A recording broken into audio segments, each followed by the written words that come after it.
안녕하세요, 태산입니다. 인생이 이렇게 허무할 수가 있을까요? 출산 수당이 발표된 지 얼마나 되었다고. 아이는 아직 태어나지도 않았는데 기저귀와 분유값은 벌써 다 올랐어요. 사회보험은 이제 통합돼서 전부 내야 해요. 우리 친구의 아내는 월급이 원래 기본급 3,000위안이었는데 갑자기 2,200위안으로 깎였어요. 저는 지금 분양사무소에 와서 사진 좀 찍으려 했는데 영상 하나로는 돈도 벌지 못했고 먼저 200위안짜리 불법 주차 벌금부터 냈어요. 이번에 발표된 사회보장금 관련 새 규정 말이에요. 그 때문에 지금 무용업계 전체가 난리가 났어요. 특히 지난 2년 동안 제대로 수익을 내지 못했던 원장님들이 많았어요. 통장에 자금도 부족하고 직원들 월급 주기도 빠듯하고 월세 내기도 벅찬 상황에서 사실상 문을 닫을까 고민하던 곳들이었는데 이번 규정은 완전히 설상가상이었어요. 결국 버티지 못하고 무너져 버린 거예요. 9월 1일부터 모든 근로자에게 사회보험을 가입시켜야 합니다. 이 돈은 누가 부담하느냐? 바로 공장 사장이 내야 합니다. 만약 공장에 직원이 10명 있다면 1년에 사회보험료로만 10수만 위안을 더 써야 하죠. 올해의 경제 상황이 어떤지는 다들 잘 알고 계시잖아요. 영광만 해도 제가 알기로는 올해에만 7곳의 주력 공장이 문을 닫았습니다. 이게 무슨 뜻일까요? 그 사장들은 아마 평생 재기하지 못할 겁니다. 그리고 그 7개의 공장의 근로자들도 모두 새 일자리를 찾아야 한다는 의미죠. 올해 들어서 방학 알바뿐만 아니라 일반 사회인 일자리의 임금도 계속 내려가고 있다는 거 느끼셨나요? 왜 그런지 아세요? 결국 늘 하던 그 말로 돌아가죠. 당신이 하기 싫은 일은 하겠다는 사람이 줄 서 있다는 겁니다. 우리 세대 넘쳐나는 게 사람이잖아요. 최근 중국 서민들의 생활 압박은 눈사태처럼 빠르게 쌓이고 있습니다. 사회보장금 신규 규정이 시행되면서 임금, 복리후생, 공무원 시험, 취업 기회 모두 충격을 받고 있습니다. 여기에 경기 하락까지 겹치며 집값과 물가는 여전히 높게 유지되고 젊은이들의 불안은 배가 되었습니다.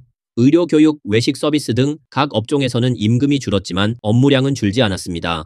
현장의 평범한 직원들이 흘리는 땀과 노력은 하나하나가 디스카운트되는 상황이며 심지어 과거에 안정적이라고 불리던 철밥통, 직종조차도 이제는 제때 월급을 지급하지 못하는 현실에 직면했습니다. 며칠 전에 막 일 그만두었고 며칠 쉬었다가 다시 일자리를 알아보려던 참이었어요. 그런데 이 사회보험 새 규정이 나오고 나니 이제 무엇을 구하라는 거죠? 정말 묻고 싶어요. 뭘 구하라는 거냐고요? 우리 같은 소도시는 애초에 월급이 높지도 않아요. 작은 회사들은 애초에 사회보험 같은 건 안 내줬어요. 월급이 3,000위안, 4,000위안이면 월세 내고 밥 사 먹고 살기는 그럭저럭 했어요. 그런데 이 새 규정이 시행되면서 회사가 사회보험 부담을 피하려 한다면 결국 우리에게 전가되는 것 아닌가요? 그래서 월급 3,000위안이 2,000위안, 1,500위안으로 깎인다는 말이에요. 저는 정말 묻고 싶어요. 월급이 1,500위안이나 2,000위안이 되어버리면 도대체 어떻게 살아가라는 것입니까? 집값은 어떻게 내고, 차는 어떻게 사고, 결혼은 어떻게 하고, 아이는 어떻게 키우라는 건가요? 네티즌들은 이렇게 지적했습니다. 이번 사회보장금 신규 규정은 겉으로는 제도를 규범화하기 위한 것처럼 보이지만 실제로는 서민들에게 특히 중소도시의 노동자들과 중년층에게 갑작스럽게 무거운 짐이 되었다. 지금 40, 50대인 사람들은 앞으로 어떻게 하라는 것인가? 이제 와서 사회보장금을 내라고 하지만 향후 20년을 꽉 채워 납부할 가능성은 거의 없다. 나이가 들어 몇 년 일하지 못하면 기업은 늙었다, 아프다는 이유로 받아주지 않고 결국 해고당해 집으로 돌아가야 한다. 그렇다면 그동안 낸 돈은 어떻게 되는가? 전액 환불이라도 해주는가? 그러나 대부분은 환불조차 불가능할 가능성이 크다. 결국 이는 한 무더기의 사람들을 봉으로 만들어버리는 것이 된다. 아주 이상한 현상이 하나 있습니다. 사회보험의 최저 납부 기준이 최저임금보다 훨씬 높게 책정되어 있는 것입니다. 예를 들어 제가 있는 정주의 경우 2025년 최저임금은 2,100위안입니다. 그런데 사회보험 최저 납부 기준은 3,756위안으로 책정되어 있습니다. 그러니 최저 기준으로 사회보험을 낸다 해도 매달 약 1,621위안을 납부해야 합니다. 그렇다면 월급이 2,100위안인 사람은 사회보험을 내고 나면 실수령액이 500위안도 되지 않습니다. 묻겠습니다. 지금 500위안으로 어떻게 살아가겠습니까? 저 들었습니다. 요즘 밤에 일하는 공장 중에도 사회보험을 꼭 내라고 하는 곳이 있다고 합니다. 그런데 사실 이런 것은 결국 양털은 양한테서 나오는 법입니다. 사장이 사회보험을 대신 내주는 대신 제 월급을 깎아 버리는 것입니다. 그렇게 되면 결과적으로 실수령액은 오히려 예전보다 더 줄어들게 됩니다. 압박감만 더 커지는 것입니다. 예를 들면 전에는 월급 5,000위안을 받고 있었다면 지금은 사회보험 명목으로 최소 1,000위안을 떼어가서 실제로는 4,000위안밖에 받지 못하는 것입니다. 게다가 지금 80년대생들은 먹거리 안전 문제도 그렇고 사회 전반의 분위기 자체도 그렇습니다. 솔직히 말씀드리자면 앞으로 연금을 받을 나이까지 살 수 있을지조차 모르겠습니다. 다른 한편으로는 많은 사람들이 미래 자체에 대한 불신을 드러내고 있습니다. 야근과 과로로 몸이 이미 한계까지 소진된 상황에서 과연 내가 은퇴할 때까지 버틸 수 있을까? 라는 의문이 끊임없이 따라붙습니다. 게다가 정책은 해마다 바뀌어 퇴직 연령이나 수급 기준조차 불확실합니다. 그러니 사회보장금을 꼬박꼬박 낸다 해도 정작 자신이 그 혜택을 제대로 누릴 수 있을지에 대한 회의감이 커지고 있습니다. 또한 돈이 한번 사회보장금 계좌에 들어가면 유동성이 거의 없고 계속해서 납부하지 못할 가능성도 높습니다. 게다가 제도가 불투명해 돈이 엉뚱하게 사용되는 것은 아닌지에 대한 불안도 큽니다. 이런 여러 요인이 겹치며 국민들의 사회보장 제도에 대한 신뢰는 자연스럽게 무너지고 있습니다. 일부 분석에 따르면 현재의 사회보장금 신규 규정은 본질적으로 사회보장금 재정풀에 돈이 부족하기 때문이며 이를 메우기 위해 새로운 재원을 확보하려는 조치라고 합니다. 그러나 문제는 이 재원 확보의 부담이 고스란히 기업과 노동자에게 전가되고 있다는 점입니다. 그 결과는 결국 소비 위축과 생산 활동에 더 큰 어려움으로 이어질 수 있다는 우려가 제기됩니다.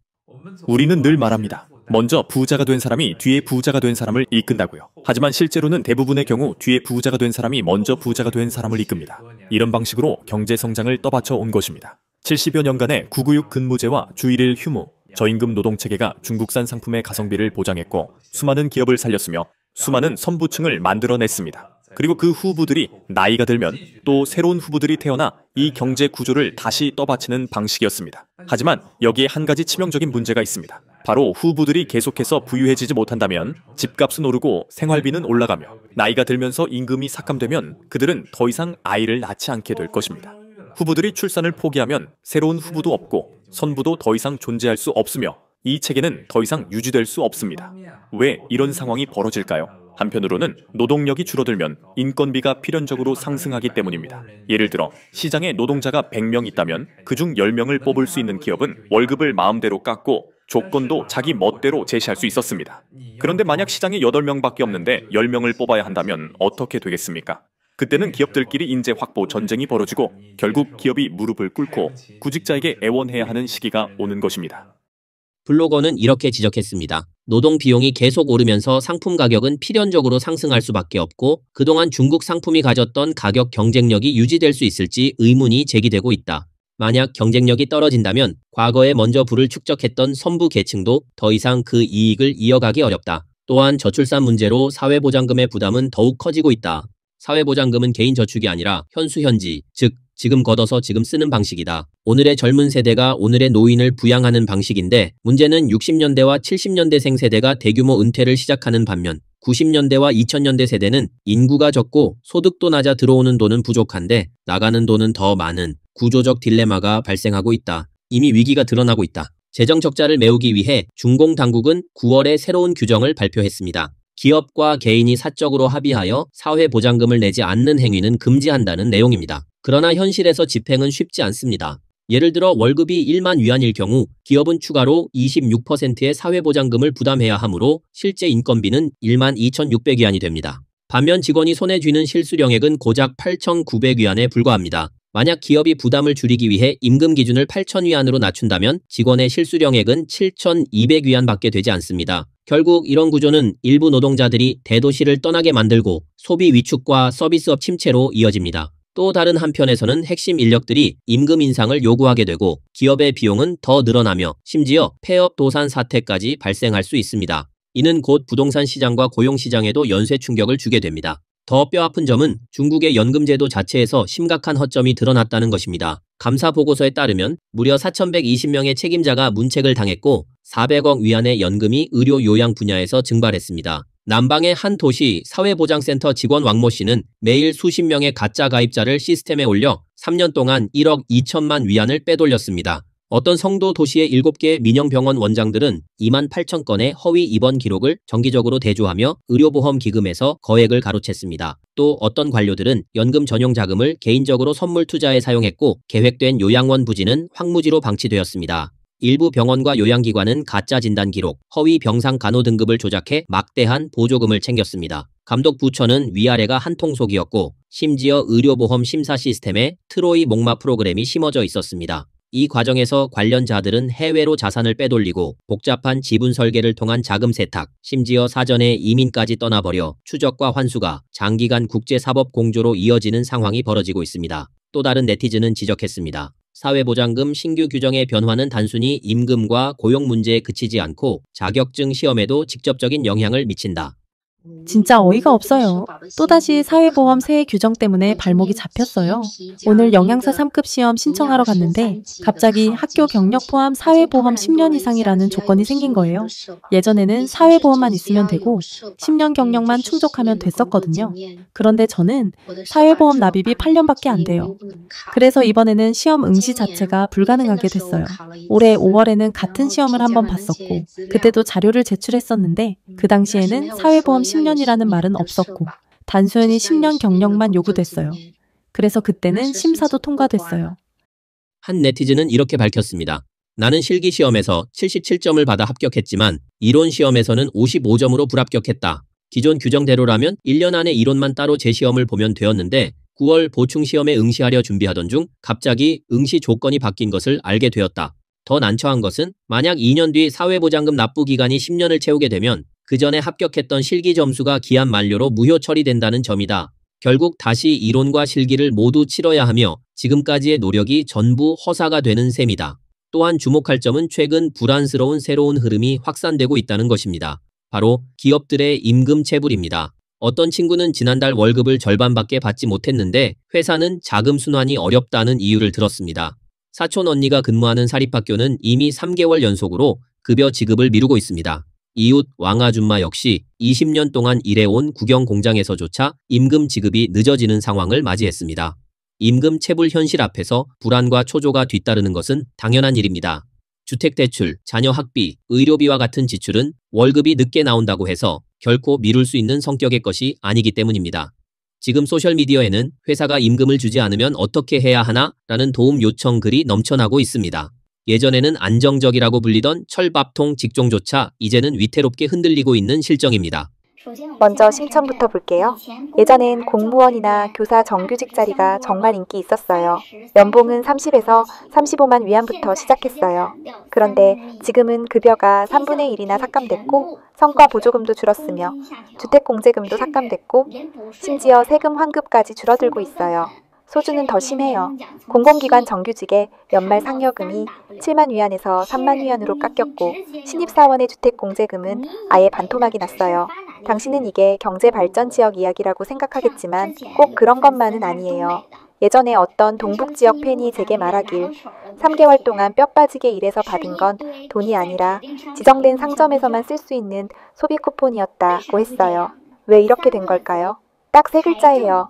재정난. 토지는 팔리지 않고 세수도 잘 늘지 않으니 지방정부는 주머니에 돈이 없는 거예요. 네티즌들은 이렇게 말했습니다. 심천과 소주처럼 한때 고임금으로 인재를 끌어모으던 도시들이 이제는 보조금을 전부 중단했다. 동북지역은 경제가 침체되어 기본급조차 제때 지급하기 어려워 어쩔 수 없이 유연 지급 방식으로만 월급을 주고 있다. 또 다른 네티즌은 이렇게 덧붙였습니다. 우리가 괜히 의사 임금 삭감 문제를 거듭 언급하는 것이 아니다. 이는 정말로 국민들의 마음을 아프게 만드는 현실이기 때문이다. 25명이 한 달 동안 나눠 가진 성과급이 고작 13,000위안이에요. 평균을 내보면 한 사람당 520위안꼴이에요. 가장 많이 받은 사람은 841위안, 가장 적게 받은 간호사는 289위안이었어요. 이 돈이면 뭘 할 수 있을까요? 전기세, 수도세 좀 내고 애한테 분유 2봉지 사주면 끝이에요. 이게 과연 합리적인가요? 간호사만 이런 게 아니에요. 의사들도 똑같이 어려워요. 성도에 있는 한 3급 병원에서는 예전엔 매달 10,000위안 넘는 성과급을 안정적으로 받았지만 올해 5월에는 고작 840위안만 나왔어요. 월 6,000위안이 넘는 주택대출도 이제는 거의 감당이 안 돼요. 그리고 그 돈은 8월이 되어서야 겨우 지급됐어요. 강서의 한 정형외과에서는 의료진 1인당 성과급이 1,000위안도 채 되지 않아 과거의 3분의 1 수준으로 줄었으며 젊은 의사들이 손에 쥐는 돈은 집세조차 감당하지 못하는 수준에 이르렀습니다. 통계에 따르면 지금은 의사 간호사 2명 중 1명꼴로 임금 삭감을 겪고 있으며 특히 3급급 병원에서는 절반 이상이 삭감된 상태입니다. 그러나 업무량은 전혀 줄지 않았습니다. 응급실 간호사 1명이 8개의 병상을 동시에 돌보고 외과 의사들은 하루에 여러 차례 연속 수술을 집도해야 하며 소아과 의사들은 퇴근할 때까지 물 한 모금도 못 마실 정도로 바쁩니다. 하지만 임금은 마치 바람 빠진 풍선처럼 계속 떨어지고 있습니다. 그렇다면 왜 이런 일이 생긴 것일까요? 첫째, 의료보험 제도 개혁 이후 병종별 포괄 수가제가 시행되면서 초과 지출분은 병원이 스스로 떠안아야 했습니다. 병원은 비용을 줄이기 위해 의료 소모품을 제한하고 검사 횟수를 줄이며 심지어는 환자 받기를 꺼리는 상황까지 생겨났고 이는 곧 성과급의 직격탄이 되었습니다. 둘째, 전국의 수많은 공립병원들은 이미 총 2조 위안이 넘는 부채를 지고 있으며 결국 손댈 수 있는 부분은 의사와 간호사의 성과급뿐이었습니다. 그러나 행정직과 후방 지원 인력의 급여는 거의 건드려지지 않았습니다. 이 같은 불균형은 의료진들의 사기를 꺾고 있습니다. 안휘의 한 부주임 의사는 10여 년 넘게 일하며 부고위 직함까지 얻었지만 성과급이 4,500위안에서 1,500위안으로 줄어 수입이 오히려 배달 기사보다 적어졌습니다. 더 심각한 문제는 의과대학 임상전공이 점점 비인기 학과로 전락하고 있다는 것입니다. 많은 대학이 정원을 채우기조차 어려워 조제에 의존해야 하는 상황이 벌어지고 있습니다. 한 명의 의사가 독립적으로 현장에서 진료할 수 있을 정도로 성장하려면 5년의 학부 과정과 3년의 규범화 교육과 2년의 전문 교육, 즉 꼬박 10년이 필요합니다. 그러나 10년간의 고생 끝에 돌아오는 것이 생계조차 제대로 보장되지 않는 직업이라면 누가 기꺼이 의학을 공부하고 의사가 되려 하겠습니까? 야간 근무 수당은 반토막이 났고 성과급은 크게 줄었으며 실수령 월급은 말 그대로 뼈가 부러질 정도로 추락했습니다. 남방의과대학에서는 전체 의료진의 약 60%가 급여 삭감을 겪었고 이 소식은 의료계 폭탄처럼 터져 나갔습니다. 의사들이 상황을 모르는 것도 아니고 이해심이 없는 것도 아닙니다. 경제가 어려운 것도 잘 알고 있습니다. 그러나 가장 마음 아픈 것은 업무 강도가 조금도 줄지 않았다는 사실입니다. 외래 진료, 회진, 수술, 당직이 계속 이어지고 고강도 노동은 여전한데 돌아오는 보상은 반값 월급입니다. 누가 이러한 불균형을 견딜 수 있겠습니까? 만약 이런 임금 삭감이 새로운 표준이 된다면 앞으로 의사들은 무슨 희망으로 이 길을 계속 갈 수 있겠습니까? 블로거는 이렇게 지적했습니다. 일부 의료인들은 사립병원으로 이직을 고려하지만 기회가 한정적일 뿐 아니라 경쟁은 더 치열하고 압박도 훨씬 크다. 또 어떤 이들은 의료 미용이나 치과 같은 신흥 분야로 전환을 시도하지만 이는 사실상 처음부터 다시 배우는 것과 같아 기술 장벽이 높고 걸림돌이 많다. 겸직이나 부업이 하나의 출구처럼 보일 수도 있다. 예를 들어 온라인 진료나 의학 상식 글쓰기를 생각할 수 있지만 현실은 연속되는 업무로 몸과 마음이 지쳐 있어 두 번째 전장을 열 여력조차 없는 상황이다. 애초에 의학의 길은 매우 길고 험난하며 막대한 비용과 노력을 들여 겨우 얻은 일자리인데 지금은 오히려 바쁠수록 더 가난해지는 악순환에 빠져 있다. 이런 현실이 어찌 사람들의 마음을 차갑게 만들지 않겠는가. 거시적 압력 속에서 평범한 노동자들의 일상도 무거운 충격을 받고 있습니다. 경제 하락은 곧바로 고용 축소와 소득 감소로 이어지고 집값과 생활비는 여전히 높은 수준을 유지하면서 청년들의 불안과 초조는 갈수록 심화되고 있습니다. 최근 10년 동안 경제 하락이 얼마나 심각했을까요? 저는 제 남편이 이 문제에 대해 매우 발언권이 있다고 생각해요. 2016년 그는 북경에서 학사 졸업 후 광주로 가서 일했는데 그때 월급이 2만 위안 정도였어요. 2018년 해남으로 돌아왔는데 월급이 6천에서 7천 위안짜리 일자리밖에 없었어요. 그래서 2019년에 대학원 진학을 결심했어요. 좀 더 전문성을 갖춰서 대학교나 공공기관에서 일해보자는 생각이었어요. 그런데 2022년, 2023년에 졸업하고 보니 현실은 월급 3천 위안대인 거예요. 오늘은 토요일이에요. 지금 시간이 11시 40분이 넘었는데 또 학교에 가서 서류 출력하고 자빌 처리하러 나갔어요. 월급 3천 위안대, 석사학위, 211 대학 석사예요. 저는 정말 절망스럽다는 말밖에 할 수가 없어요. 또 다른 네티즌은 이렇게 토로했습니다. 지금은 단순히 일자리가 없다는 문제가 아니라 삶 자체가 너무 힘들다는 것이 더 큰 문제다. 누구나 저마다의 고통을 안고 살아가고 있으며 사람들은 쉽게 불안해지고 또 남과 비교하는 마음의 소용돌이에 더 깊이 빠져들기 쉽다. 지금 저는 여름방학이라 집에서 쉬고 있는데요. 실업 상태고 그냥 집에서 대기 중이에요. 그런데 어느 날 갑자기 SNS를 보는데 어떤 친구는 신장에 있고 어떤 친구는 티베트에 있더라고요. 누구는 차를 샀고 누구는 집을 샀다는 거예요. 저는 갑자기 불안해졌어요. 그래서 정말 친한 친구 한 명에게 털어놓으려고 연락을 했어요. 그 친구는 다른 지역에서 일하고 있거든요. 그런데 알고 보니까 일은 하고 있지만 월급이 엄청 낮더라고요. 공장에서 일하는데 요즘은 여름 단기 알바나 파견 일자리도 임금이 계속 깎이고 일거리도 많이 없다고 해요. 그래서 한 달 내내 열심히 일해도 4천 위안도 못 번다는 거예요. 거기서 월세, 수도세, 전기세 내고 나면 남는 게 거의 없고 여행은커녕 월말이 되면 오히려 빚이 생긴다고 하더라고요. 그래서 말인데요. 지금 이 사회는 도대체 뭐가 어떻게 돌아가고 있는 건지 모르겠어요. 우리는 정말 알 수가 없어요. 평범한 사람이 돈을 좀 모아보겠다는 게 이 정도로 힘든 일인지 정말 너무 어렵네요. 지금 많은 사람들이 조금만 절약하고 덜 쓰면 된다고 말하지만 물가는 정말 놀랄 만큼 높아졌습니다. 30년 전에는 100위안으로도 많은 것을 살 수 있었지만 지금은 돼지 한 마리에 3,000에서 4,000위안이나 합니다. 택시비, 자동차 구입비, 생활비 등은 매일같이 저축을 잠식해 들어갑니다. 대도시는 지하철이 있어 그나마 낫지만 지하철이 없는 지역에서는 교통 자체가 큰 문제입니다. 결국 평범한 사람들은 매일 돈을 써야만 하고 저축이나 생활 개선은 거의 불가능해졌습니다. 청년들이 소극적인 것이 아니라 현실이 너무 큰 압박으로 다가오고 희망이 보이지 않기 때문에 힘겨운 것입니다. 한 네티즌은 이렇게 말했습니다. 지금은 바로 대장심 시대다. 똑같은 일을 해도 월급은 줄어들고 똑같은 월급을 받아도 업무량은 늘어나며 똑같은 자리에 있어도 대우는 축소되고 있다. 오늘 예전 직장 동료와 이야기를 나누었는데 서로 요즘 월급이 얼마인지 이야기하다가 갑자기 한 가지 개념이 떠올랐습니다. 우리가 발견한 것이 무엇이냐 하면 지금처럼 경제 상황이 하락세인 이 와중에도 많은 회사들이 오히려 실적 목표를 더 높이고 있다는 사실입니다. 월급은 깎이지 않았지만 근무 시간은 크게 늘었습니다. 이것은 결국 시급을 간접적으로 낮춘 것이나 다름없습니다. 그리고 제가 그럼 이직을 해볼까 생각해도 기회는 거의 없고 설령 자리가 있다고 해도 예전보다 낮은 연봉으로 들어가야 합니다. 직장인들의 업무량은 줄어들지 않았고 오히려 더 많아졌지만 그 노동이 회사에 주는 가치는 점점 떨어지고 있는 것입니다. 그리고 이 문제는 단순히 그럼 다른 직무나 회사로 옮기면 되지 않느냐라는 말로 해결될 수 있는 것이 아닙니다. 그렇다면 평범한 사람들은 도대체 무슨 방법이 있겠습니까? 사실 일반 직장인들은 이 시대의 거대한 수레바퀴를 바꿀 수 있는 힘이 없습니다. 바꿀 수가 없습니다. 현실은 많은 기업의 간부들은 설령 월급이 삭감된다 해도 거의 타격을 받지 않는다는 점입니다. 회사 간부가 앞장서서 월급을 깎고 복지를 줄이겠다고 하는 것은 정말 말도 안 되는 일입니다. 이것은 결국 현장 직원들을 가장 심하게 곤란하게 만드는 양의 탈을 쓴 술수입니다. 맨날 들리지 않습니까? 이 회사의 간부는 월급을 안 받는다더라. 저 회사의 회장은 자기 연봉을 1위안만 받는다더라. 그렇다면 그 사람들은 무엇으로 먹고 삽니까? 바로 이것이 말해주는 것이 있습니다. 많은 회사 간부들, 아니 아예 간부 전체가 사실은 월급이나 복지 따위에 의존하지 않고도 얼마든지 살아간다는 것입니다. 그런데 우리 같은 현장 직원들은 완전히 다릅니다. 우리는 매달 나오는 이 월급과 그나마 있는 복지 혜택으로 가족을 부양하고 겨우 생계를 유지하는 사람들입니다. 우리는 그 돈이 없으면 살 수 없습니다.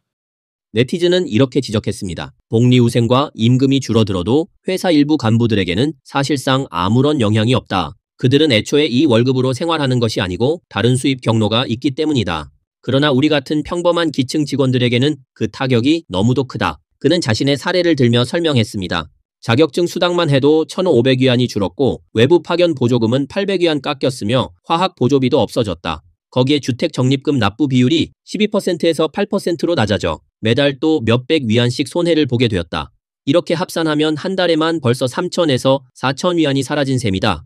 게다가 올해 난방비도 아직 정산되지 않았는데 동북지방에서는 모든 가정이 절실히 기대하는 돈이다. 그는 덧붙였습니다. 내가 지금까지 회사를 떠나지 않고 계속 일한 것도 상당 부분은 바로 이런 복리후생 때문이었다. 그런데 이제 복지가 하나하나 가위질 당하듯 잘려나가고 일은 조금도 줄지 않으니 배신당했다는 상처와 분노가 너무 크다. 생활은 순식간에 팍팍해져 가족의 생계조차 걱정하게 되었다. 반면 회사 간부들은 어떠한가?